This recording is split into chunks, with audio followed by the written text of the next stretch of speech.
Start with this whole question of divergence, because this is a big overarching theme for all the global macro markets, certainly including currencies. You got Fed raising rates, BOJ not going to do anything for a long time, ECB maybe start tapering.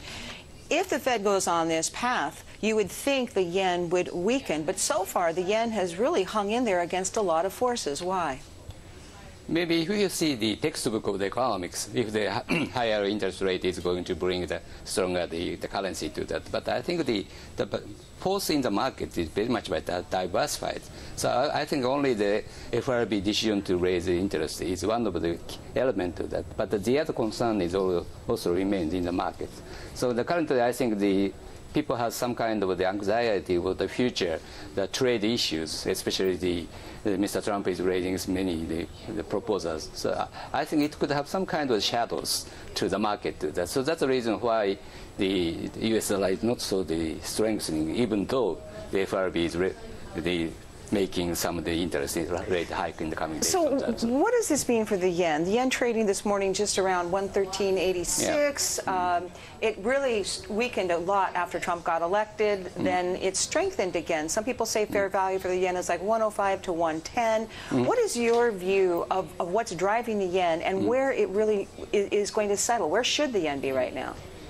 Maybe appropriate rate is always changing according to the current situation to that. But I think, as you said, the yen rate is almost coming back to the November figure in the last year to that. Since then, the market has been a little bit volatile due to some kind of illusion and some kind of surprises.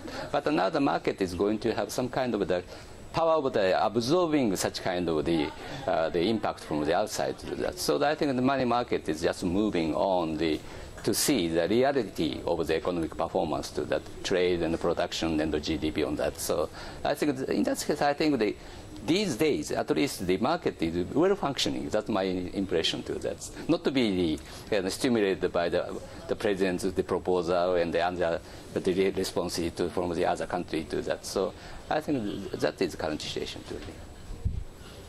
Hiroshi, it's Yvonne in Hong Kong. I was just wondering, how do you factor geopolitical risk in your forecast for dollar yen? Because, you know, we continue to see this North Korea story even today, and it doesn't seem like it's going away at the moment. Are we getting a little bit complacent about some of these concerns right now? Yeah, last 2 months, we are very much worried about the situation in North Korea and also how the U.S. is going to respond to that. But I think so far the last 2 weeks a little bit stabilized at this moment to that. So I think the market is somewhat calmed down on the situation. But it is very difficult to say what is going on tomorrow and the next week to that. But if something happens in the relation between the North Korea to the United States, and also yesterday we have the new president of South Korea. So I think what he is going to do with the relation on the North Korea is going to have some impact to that. But so far, there is no acute change in the coming market to that. Hiroshi, it's Betty here in New York. I want to ask you about, going back to the Bank of Japan and just how much, how much they can and cannot do in the markets. Aside from the yen, I mean, they've been very, very active, obviously, in the equity markets, particularly through buying of ETFs to such a degree. That they're credited with this rally we've seen in the Nikkei.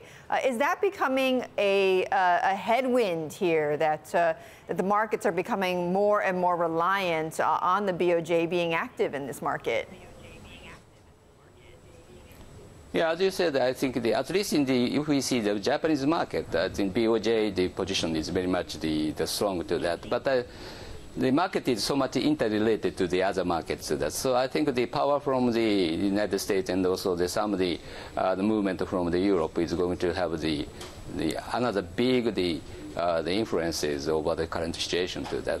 So the BOJ is not making any operation in targeting for the currency rate of the yen to that. So they are still working on fighting against the deflation in Japan to that. So very luckily, last 2 years we have already get out of such kind of deflation period to that.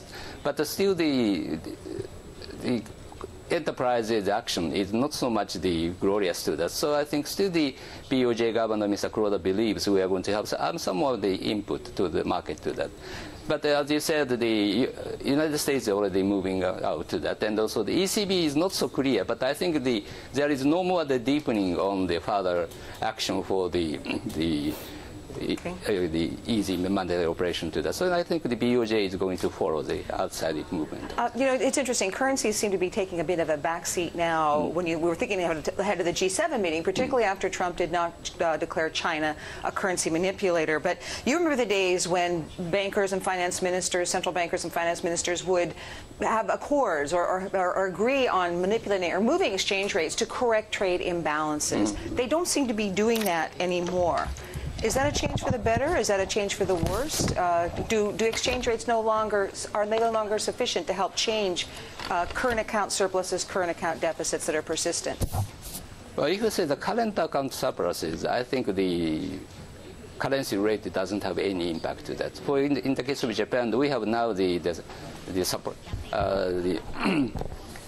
surplus in the current account, but most of them is not coming from the trade balance to this. But if you look at the trade balance, in that case, somewhat the currency rate is working on to that. But still, the influence of the trade balance is not so much big for the currency market, especially in the case of dollar. Or if you see the dollar and the renminbi rate to that, it will not be decided by the balance of payment on the issues to that. So I think that how the dollar is easy to use or very much availability and also some usability of the dollar is giving such kind of the high value to that. So renminbi doesn't have such kind of position to that. So I think if you see the current account and also the trade balance and also some of the usability of the currency should be checked very close range on that. That is quite important to that. So. All right. Well,